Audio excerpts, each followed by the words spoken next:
Let me go ahead and do, since I have this color out, I'm going to go ahead and do that color.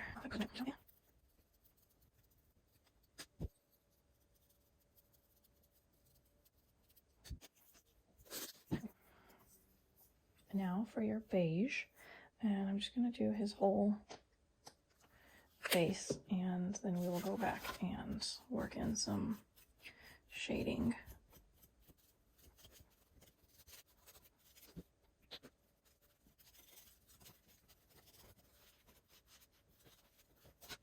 Okay, using the wedge we used for the stain, dark brown, I'll work a little bit into here, and I'm just going to do my swiping.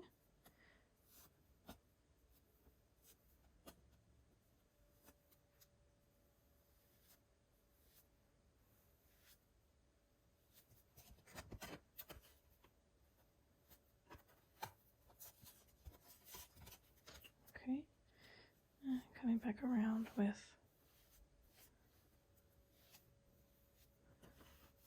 the wedge with the beige in it.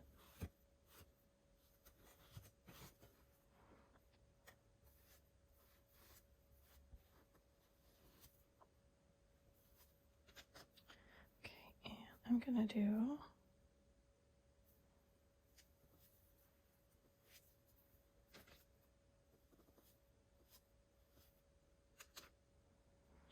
okay, and then I also want to add a little bit of red up here at the top of his little, whatever this is called. Okay, and I'm going to use a piece of this because I'm okay if it gets a little darker red. So I'm using a piece of this wedge that we've been using for the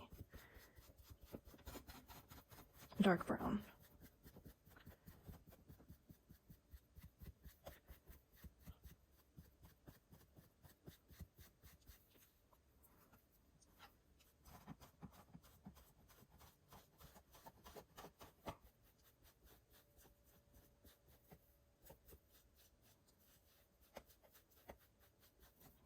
Okay, you going back to the beige, kind of blend this up in.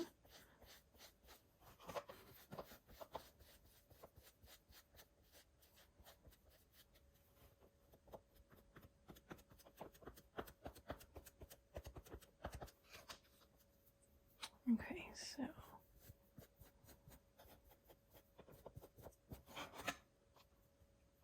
it adds a little bit of dimension to that guy. Okay.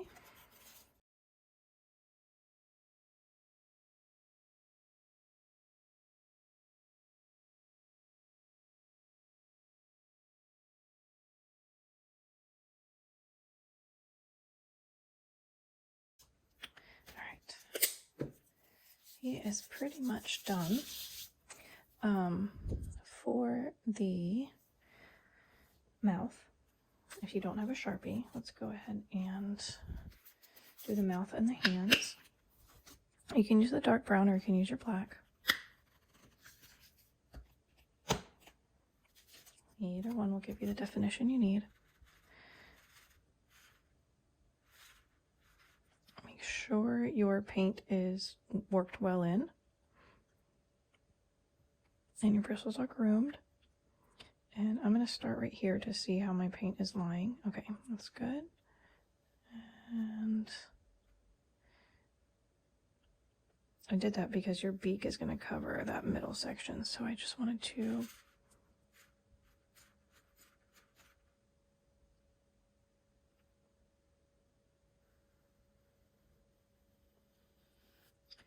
going really lightly because I don't want my bristles to fan out and make a real thick line. So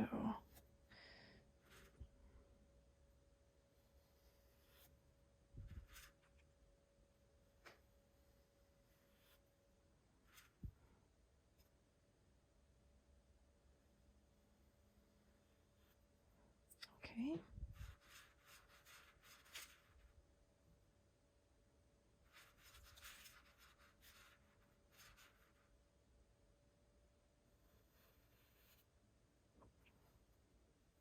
You can see it's not as perfect as with a Sharpie, but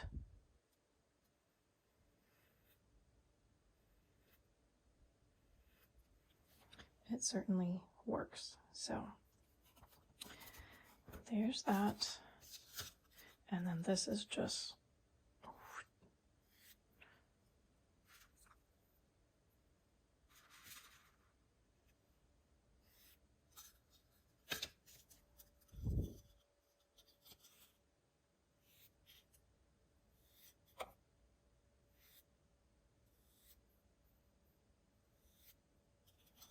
okay. So I'm gonna put his head on, and he's a little crooked. And I have to have him a little crooked because I need him to cover up those dots that I don't like. Paste. Okay. All right, there we go.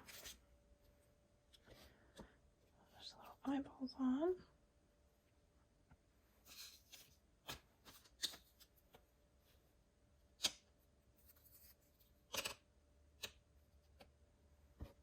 Okay. I like that touch of turquoise, teal, and that's really about it, guys. You know, for your letters, I did them in black. You could also do them in white. Dip and dab, dab, dab.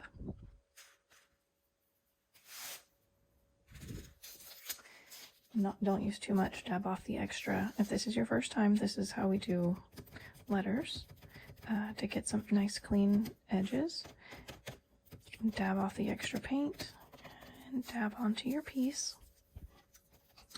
And for the sake of time, I'm not going to do this whole thing right now. Let me finish doing these last little details. Okay, so on his beak, I'm going to do just as much as you can, as often as you can. You want your lines to just be one stroke. Also got a little bit of extra detail here.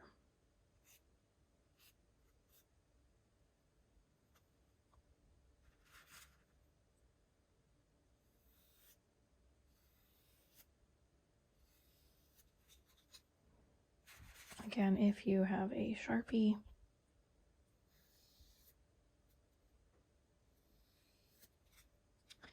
makes for quick, easy work. That's done on that. I would probably add some white details in here.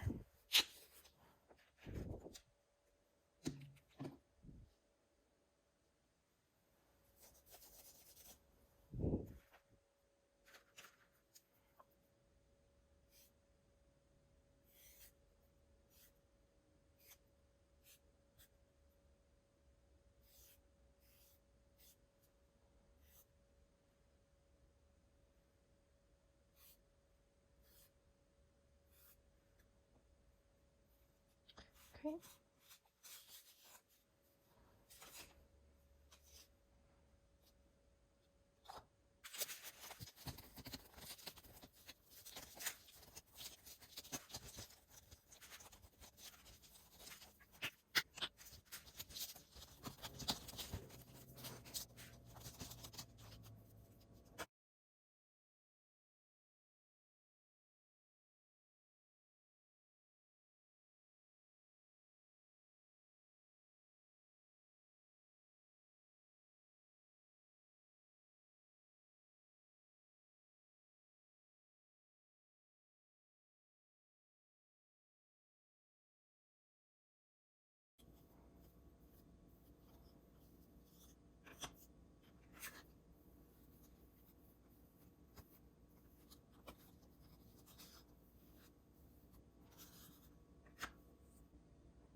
I'm going to give all this a minute to dry and just show you, this month you've got your holes to hang are a lot further apart than usual. So you have one string that is very long and one that's shorter. So for your longer string, just take and fold it in half. And then, here, we'll turn this upside down. Hopefully I can do this without getting paint on anything. Okay. All right, so you folded it in half. Take the folded edge and string it through the back. Okay, and then so you've got quite a bit of excess here, but what you want to do is take your shorter string and your bow this month. I guess in theory, if you don't use the teal, you could just take that out altogether, particularly that one. But anyway, you're going to lay your pieces down just kind of in random, not on top of each other order. Let's see. Okay, I'm going to do it this way. Let's see, I'm going to tie this.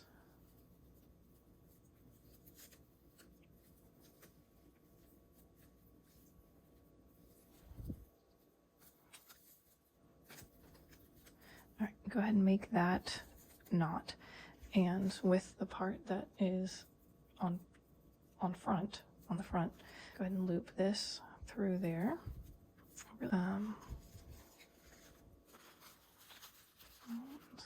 Again, with your ribbon pieces kind of stacked randomly, lay that on your shorter twine.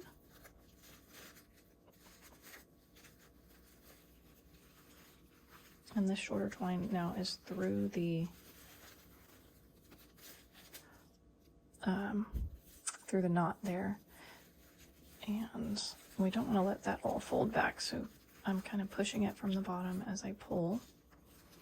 You don't want to pull your knot out underneath here, so pull this tighter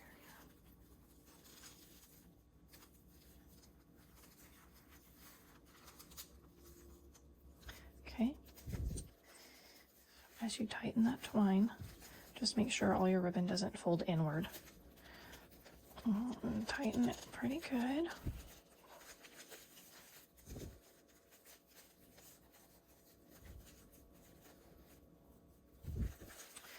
Okay, and then we'll fluff your bow in just a second here. Go ahead and tighten these knots down. You want your bow to be fairly secure, so make sure you get that, you don't leave too much slack there. Okay, so I've done a knot and it doesn't show, so I'm just going to do one more knot for good measure. You could knot all the way up it if you wanted, just kind of extra detail there. Okay, so I don't really need it quite that long. If you wanted sort of a knot feature here on the end, you could just keep knotting until you're happy with it.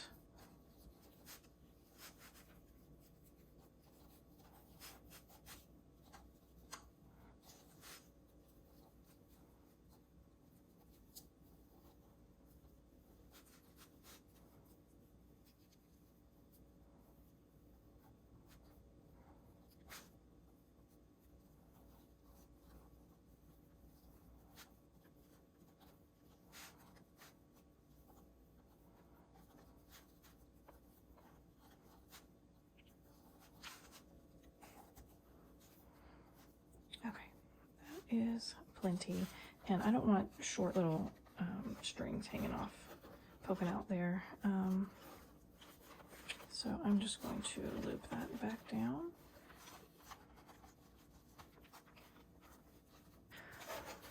Okay, when you go to glue your pieces on, if you start to think that your letters don't fit, just put all your pieces on first. Because they do, your hands just, little guys, turkey's hands are not meant to be all the way inside of your board. They're meant to stick out over here. So there's plenty of room for your letters. Don't worry. You move them up, move them out, however you like it, and then just place everything down how you want it, and then you'll want to kind of fluff your bow.